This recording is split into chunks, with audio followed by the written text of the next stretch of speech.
Today on the Daily Dose, the mutiny of the Pennsylvania line. Considered the most successful and consequential insurrections during the Revolutionary War, on January 1, 1781, the soldiers of the Pennsylvania line held a raucous New Year's Day celebration.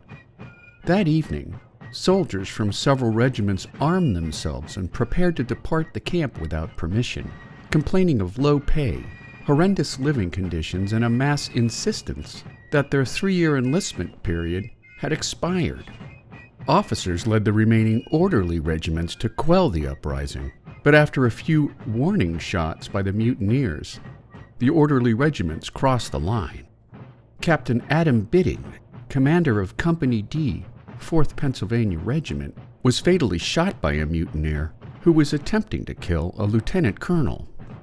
As a result, all 11 regiments under the command of General Anthony Wayne abandoned the Continental Army's winter encampment at Morristown, New Jersey. When the English caught wind of the mutiny, British General Henry Clinton sent emissaries from New York to meet with the mutineers, offering full pardons as well as full pay in exchange for joining the Redcoats. Instead, the men turned south toward Princeton, which they captured on January 3rd, setting up temporary headquarters before commissioning a board of sergeants led by William Bozar. General Wayne followed his errant soldiers to Princeton, and when he had listened to their grievances with a sympathetic ear, the mutineers showed their ongoing patriotism by handing over Clinton's men for eventual execution. On January 5th, the Supreme Executive Council of the Commonwealth of Pennsylvania learned about the mutiny and immediately dispatched Council President Joseph Reed to resolve it. That same day, George Washington issued a circular letter to the Continental Congress, begging yet again for material aid to the Army, citing the soldiers' deplorable living conditions that led to the mutiny of the Pennsylvania line.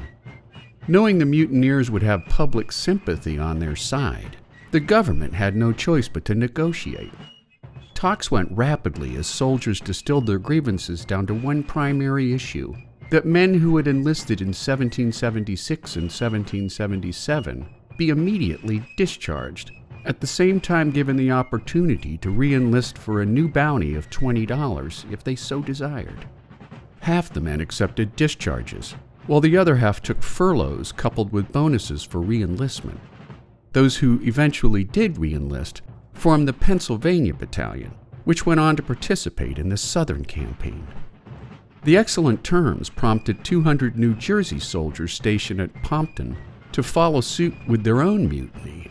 Only this time, the response was different when General George Washington ordered New England soldiers to disarm their New Jersey compatriots before executing 2 of the leading mutineers. And there you have it, the mutiny of the Pennsylvania line. Today on the Daily Dose, get your nerd on with the Daily Dose and learn something new every day. Subscribe to the Daily Dose on YouTube or sign up for emails at dailydosenow.com.